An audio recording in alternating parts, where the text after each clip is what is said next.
ভাইরে ভাই, এবারের ঈদের মতো এত ব্যস্ত আমি মনে হয় না অন্য কোনো ঈদে ছিলাম। বাই দ্য ওয়ে, সবাইকে ঈদ মোবারক। এই বেডশিটটা আমার মা বিয়ের পর আমাকে দিয়েছিল, কিন্তু সাদা চাদরে দাগ লেগে যাবে এই কারণে আর বিছানো হয়নি। আর এইদিকে সকালবেলা উঠেই আগে ইছানকে রেডি করার জন্য ব্যস্ত হয়ে পড়লাম। আর সকালে অবশ্যই পাঞ্জাবি পরাবো, আর চিন্তা করতেছিলাম যে এই দুইটার ভিতর কোনটা ভালো লাগবে। তারপরে হচ্ছে এই ব্লু পাঞ্জাবিটা চয়েস করলাম।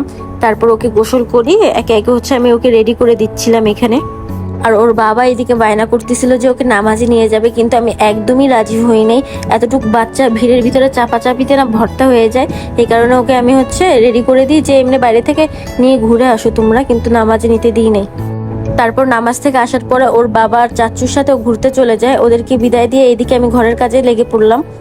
সকাল সকালে সেমাই টেমাই সব আম্মু রান্না করেছিল, আমি জাস্ট ঘর ঝাড়ু দিয়ে মুছে এই হচ্ছে হালিমটা হচ্ছে রান্না করতে শুরু করি। সেমাই, নুডলস, বিফ, চিকেন, তারপর হচ্ছে পোলাও, এগুলো সবই আম্মু সকাল সকাল রান্না করেছিল।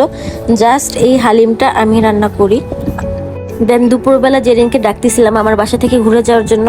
তারপরে কি মনে হলো, জেরিন আসার পর বলতেছিলাম যে চল তুই আমি ঘুরে আসি।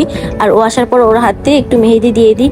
অনেক ব্যস্ত ছিলাম, যার কারণে আমি গতদিন মেহেদি দিতে পারি নাই। তারপরে জেরিনের সাথে বেরিয়ে পড়লাম, আর আমার হাজব্যান্ডকে বললাম আমাদের একটু আগায় দিয়ে আসো। আর আমার হাতে যেহেতু মেহেদি ছিল, এই কারণে ইছানের ড্রেসটাও জেরিন পরাই দিছিল। আর রিক্সা এবং সারা রাস্তায় ইছান জেরিনের কাছেই ছিল। আর ইছানও কেন জানি জেরিনকে অনেক পছন্দ করে। ও একদমই না জেরিনের কোলে কান্নাকাটি করছিল না। তারপর আমার অনেক আগের একটা ফ্রেন্ড রোশনির বাসায় আমরা চলে যাই, সেখানেও রোশনির কাছে যেতে চাচ্ছিল না প্রথমে। তারপরে যখন একটু কমফোর্টেবল হলো তখন রোশনির কাছে গিয়েছিল, কিন্তু জেরিনের কাছে ও বেশি কমফোর্টেবল ছিল। বেশ কিছুক্ষণ রোশনির বাসায় আমরা একটু আড্ডা দিই, ছাদে গল্প টল্প করি, ছবি তুলি।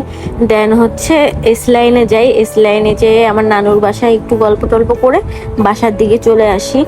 ও হ্যাঁ, বাসায় যাওয়ার সময় জেরিন অনেক রাগারাগি করতেছিল যে আমি সবার বাসায় গেছি, ওর বাসায় যাইনি। ওকে বললাম তোর সাথে তো দেখাই হলো, কিন্তু ও নাছোড়বান্দা, লাস্টে ওর বাসায় গিয়েছিলাম।